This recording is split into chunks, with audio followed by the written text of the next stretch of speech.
கிழக்குல விஜய் அவர்கள் போட்டி போட்டாரு, ஜெயிச்சுட்டாரு. திருச்சி கிழக்குலயும் ஜெயிச்சுட்டாரு, பெரம்பூர்லயும் ஜெயிச்சுட்டாரு.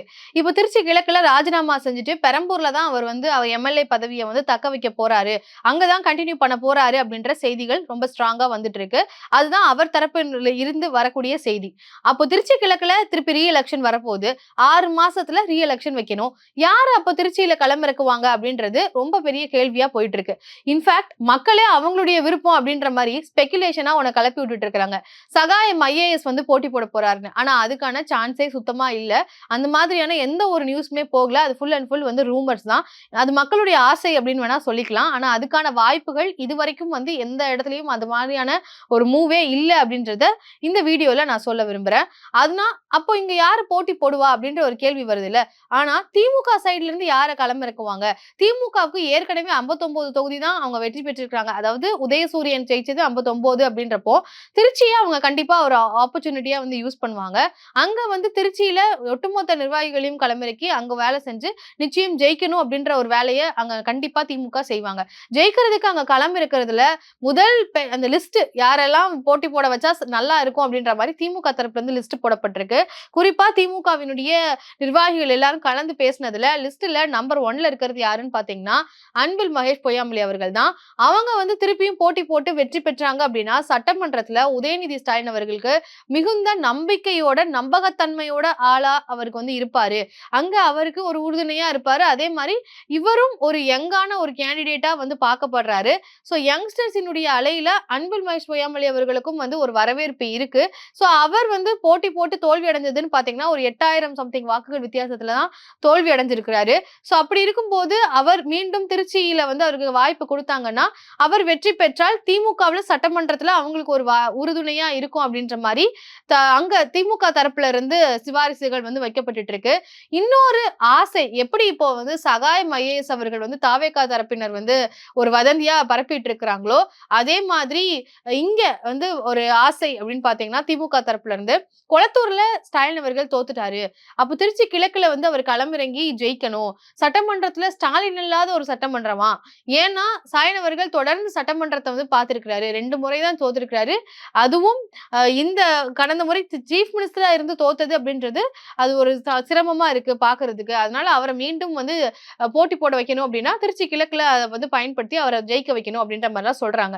ஆனா அதுக்குமே வாய்ப்புகள் மிக மிக குறைவு தான். அவர் நிச்சயம் போட்டி போட மாட்டாரு. ஆனா நிறைய ஸ்பெகுலேஷன்ஸ் அத மாதிரியும் போயிட்டு இருக்கு. ஏன்னா நிறைய பேருடைய ஆசைகளை நியூஸா இப்ப போட்டுட்டு இருக்காங்க. சோ அந்த மாதிரி பார்த்ததுதான் திருச்சி கிழக்குல ஸ்டாலின் அவர்கள் போட்டி போட போறாரு. அதே மாதிரி இந்த சைடு பாத்தீங்கன்னா சகாயம் அவர்கள் போட்டி போட போறாங்கன்னு சொல்றதெல்லாம். சோ இதுக்கான வாய்ப்புகளும் இருப்பதாக சில பேர்லாம் சொல்லிட்டு இருக்காங்க. ஆனா அதுக்கு வாய்ப்பு இல்ல. ஆனா அன்பில் மகேஷ் அவர்கள் போட்டி போடுறதுக்கான வாய்ப்புகள் அதிகமாக இருக்கு. இன்னொரு ஆள் யார் அப்படின்னு பாத்தீங்கன்னா இப்போ தாவேகா சைடுல இருந்து பார்ப்போம். தாவேகா சைடுல இருந்து ஏற்கனவே சிபிஎம், சிபிஐ, விசிக கட்சிகள் எல்லாம் கூட்டணிக்கு வரப்போறதா செய்தி வந்துட்டு இருக்கு.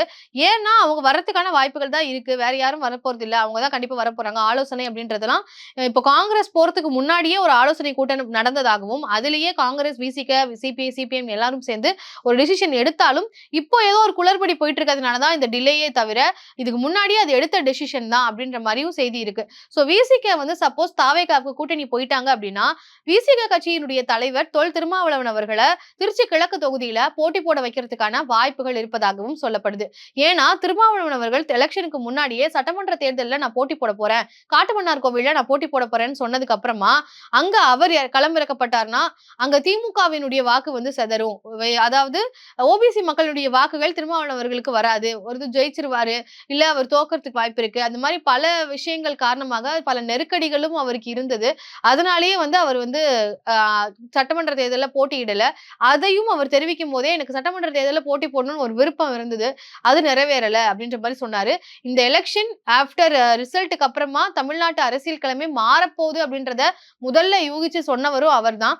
சோ அந்த மாதிரியான ஒரு ஆள் அப்படின்றப்போ அவர் இப்போ தாவேகாவில கூட்டணி வைக்கும் பொழுது அவர் போட்டி போடுறதுக்கு வாய்ப்பு இருக்கு. திருச்சி கிழக்குல அவருடைய ஆசை இருக்கு அப்படின்னு சொல்லி நிறைவேறாம போனதுனால இன்னொன்னு கூட்டணியில வராரு. அப்போ அவர் அங்க களமிறக்கிறது ஒரு நல்ல விஷயமா இருக்கும் அப்படின்ற மாதிரி தாவேகா தரப்புல இருந்து அவரை களமிறக்கிறதுக்கான வாய்ப்புகளும் இருக்கு. சோ இந்த மாதிரியான ஒரு சூழல் நடக்கும்போது விஜய் அவர்களுடைய கட்சியில ஒரு இன்டெலெக்சுவலான பர்சன் இந்த மாதிரி விசிக கட்சியினுடைய தலைவர் அங்க போட்டி போட்டு சட்டமன்றத்துக்கு போனாரு அப்படின்னா அது ஒரு ஆட் ஆனா இருக்கும் அப்படின்ற மாதிரியும் வந்து சொல்லப்படுது. சோ இதுக்கான வாய்ப்பும் இருக்கு. திருமாவளவன் அவர்கள் விசிக கட்சியின் சார்பாக தாவேகா கட்சியினுடைய கூட்டணியில போட்டி போடுறதுக்கு வாய்ப்பு இருக்கு. சோ இது ஒரு ஆப்ஷன். சோ இந்த மாதிரி பல வாய்ப்புகள் இப்ப சினாரியோஸ் தான் வந்து நம்ம பாக்குறோம். ஆனா சகாயம் ஐஏஎஸ் அவர்களோ ஸ்டாலின் அவர்களோ வந்து களமிறங்க வாய்ப்பே இல்ல. இப்ப அன்பில் மகேஷ் அவர்களை பார்த்தோம் அப்படின்னு பாத்தீங்கன்னா அவர் தோத்து போன வாக்குகள் வித்தியாசம்னா 8705ல தாவேகாவினுடைய வேட்பாளர் விஜயகுமார் கிட்ட வந்து தோக்குறாரு. இப்ப விஜய் அவர்கள் பெரம்பூர்ல போட்டி போட்டு ஜெயிச்சாரு. அங்க அவர் வாங்கின வாக்கு வித்தியாசத்துல எவ்வளவு வாக்கு வித்தியாசத்துல ஜெயிச்சாருன்னு பாத்தீங்கன்னா 53,715. அதுவே வந்து திருச்சி கிழக்குல 27,416. சோ இதுலயும் உங்களுக்கு அந்த டிராஸ்டிக்கான டிஃபரன்ஸ் தெரியும்னு நினைக்கிறேன். ஏன்னா கொஞ்சம் அதிகமான வாக்கு தான். கிட்டத்தட்ட 27,000 அப்படின்றது மிகப்பெரிய வாக்கு வித்தியாசம் தான். ஆனா பெரம்பூரை கம்பேர் பண்ணும்போது இங்க திமுக கொஞ்சம் டஃப்பான ஒரு ஃபைட்ட குடுத்திருக்காங்க. அங்கேயும் திமுக வேட்பாளர் தான் ஆர் டி சேகர் களமிறங்கினாரு. அங்க அவரால கிட்டத்தட்ட ஒரு 57,000 வாக்குகள் வித்தியாசம் அப்படின்றப்போ அது ரொம்ப பெரிய டிஃபரன்ஸா இருக்கு. ஆனா திருச்சி கிழக்குன்னு வரும்போது இனிகோ இருதயராஜ் கொஞ்சம் ஒரு டஃப்பான ஃபைட்ட குடுத்திருக்காரு. இதுக்கு முன்னாடி 2021லயுமே 90,000 வாக்குகள் வித்தியாசத்துல ஜெயிச்ச ஒரு கேண்டிடேட்டாவும் இருக்கிறாரு. சோ மீண்டும் அவருக்கு அந்த தொகுதியில ஆப்பர்ச்சுனிட்டி குடுக்கறதுக்கும் வாய்ப்பு இருக்கு. அதே வேட்பாளருக்கு வாய்ப்பு குடுக்கறதுக்கும் வாய்ப்புகள் இருக்கு. இல்லன்னா ஏதாவது ஒரு லோக்கல் கேண்டிடேட்டுக்கு அங்க வாய்ப்பு குடுப்பாங்க அப்படின்ற மாரி திருச்சி சைட்ல இருந்து திருச்சி கிழக்குல திமுக சைட்ல இருந்து வரக்கூடிய செய்திகள். ஆனா மேக்ஸிமம் அன்பில் மகேஷ் அவர்கள் போட்டி போடுறதுக்கு வாய்ப்பு இருக்கு. அப்பதான் உதயநிதி ஸ்டாலின் அவர்களுக்கு ஒரு சப்போர்ட்டிவாவும் ஒரு லாயலான ஒரு ஆளாவும் இருப்பாரு. திமுகவுக்கு லாயலான ஆளா இருப்பாரு அப்படின்ற மாதிரியான கணக்குகளினுடைய அடிப்படையில இந்த ஒரு முடிவை எடுத்திருப்பதாக செய்திகள் கிடைச்சிட்டு இருக்கு.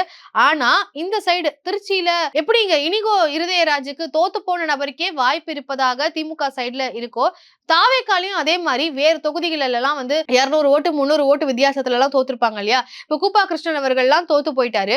சோ அவருக்கெல்லாம் இங்க திருச்சி கிழக்குல வாய்ப்பு கொடுப்பாங்களா அப்படின்ற ஒரு கேள்வி வருது சில பேருக்கு. ஆனா தாவேக்கா தரப்புல இருந்து தோத்து போன நபர்களுக்கு கொடுக்கறதை விட மாவட்ட செயலாளர்களா இருப்பாங்க இல்லையா? தாவேக்காவுக்காக குறிப்பா விஜய் மக்கள் இயக்கம் இருக்கும் போதே அவருக்காக செயல்பட்ட நபர்கள் இன்னும் பல பேர் விட்டு போயிருக்கிறாங்க இந்த கேண்டிடேட் லிஸ்ட்ல. சோ அவங்களுக்கு இங்க ஆப்பர்ச்சுனிட்டி கொடுக்கறதுக்கும் வாய்ப்பு இருப்பதாக சொல்லப்படுது. இன்ஃபேக்ட் ஏதாவது ஒரு இடத்துல நிச்சயம் நம்ம வந்து வாபஸ் பண்ண வேண்டிய நிலைமை வரும் அப்படின்றது தாவேகா கேண்டிடேட்டா விஜய் அவர்கள் வந்து அவரை அறிவிக்கும் போதே அவங்களுக்கு தெரியும். அப்ப அதனால இது முன்னாடியே தேர்ந்தெடுத்த டிசிஷனாவும் இருக்கலாம். யாராவது ஒரு நபரை நம்ம இந்த இடத்துல ஜெயிச்சா வாபஸ் பெற்றோம்னா இவரை நிக்க வைக்கலாம் அப்படின்ற மாதிரி ஏற்கனவே தேர்ந்தும் எடுத்திருக்கலாம். அல்லது கூட்டணி அமைஞ்சதுக்கு அப்புறமா இப்போ திருமாவளவன் அவர்கள் மாதிரியான நபரை களமிறக்கவும் வாய்ப்பு இருக்கு. சோ இந்த ஒரு காணொலியில உங்களுக்கு வந்து நிறைய ஸ்பெகுலேஷன்ஸ் வந்துட்டு இருக்கு இல்லையா? சகாயம் ஐஏஎஸ் கொளத்தூர் தோத்ததுனால ஸ்டாலின் அவர்கள் இதெல்லாம் இல்ல அப்படின்றத நான் சொல்லியிருக்கிறேன். அது மட்டும் இல்லாம இதுக்கு என்னென்ன வாய்ப்புகள் இருக்கு, திருச்சி கிழக்குல இருந்து திமுக யாரெல்லாம் களமிறக்குவாங்க, விஜய் அவர்கள் கட்சியில இருந்து தாவேகா யாரெல்லாம் களமிறக்குவாங்க அப்படின்றத பத்தி கருத்துக்களை நான் முன் வச்சிருக்கிறேன். உங்களுக்கு யார வந்து களமிறக்குனா நல்லா இருக்கும், உங்களுக்கு என்ன வாய்ப்புகள்லாம் இருக்குன்னு தோணுது அப்படின்றத கண்டிப்பா கமெண்ட்ல பதிவு பண்ணுங்க. நன்றி.